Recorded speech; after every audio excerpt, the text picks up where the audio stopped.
Blackstone Audio presents Death in the Abstract, a Katherine Sullivan mystery, by Emily Barnes.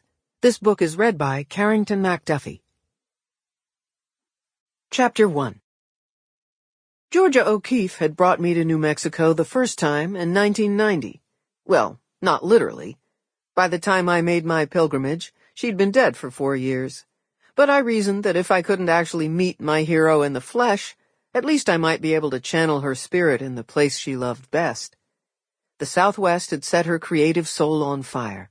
Her canvases came alive with brilliant corals and turquoises. Such vivid colors, landscapes unlike any place I'd ever seen in Minnesota. I'd talked about the someday I'd go west, when there was extra money, when my workload lightened up a bit.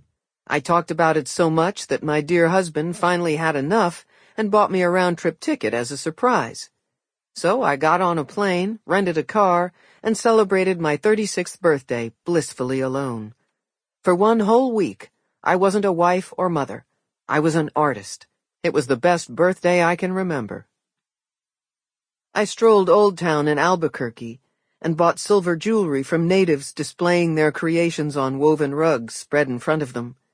In Santa Fe, I ate tacos and drank sangria in a cafe, feeling like a local as I watched tourists barter with vendors. I read pamphlets and checked maps. It was all very educational and beautiful, but I didn't feel the inspiration I'd hoped would engulf me. As I drove north to Taos, I wondered at my disappointment. Maybe I'd seen too many quaint adobes or gotten over the excitement of spotting cactus and sage. But then I saw the Sangre de Cristo Mountains. I'll never forget that moment. The sun was behind a fluffy white cloud edged in pink, the only cloud in the sky. The mountains appeared navy blue, capped off with brilliant dabs of snow. I steered the car onto the shoulder and just stared. No one had to tell me that Taos was called the soul of the Southwest. I felt it inside me. And 25 years later, I still do.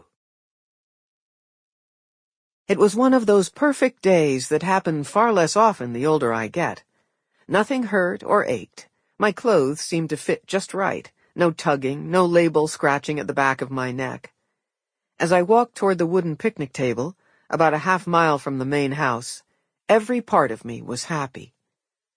But glancing down at my worn boots, I had to admit I did miss crunching gold and red October leaves beneath my feet. There really aren't seasons in Taos. Well, not like back home in Edina. Sample complete. Ready to continue?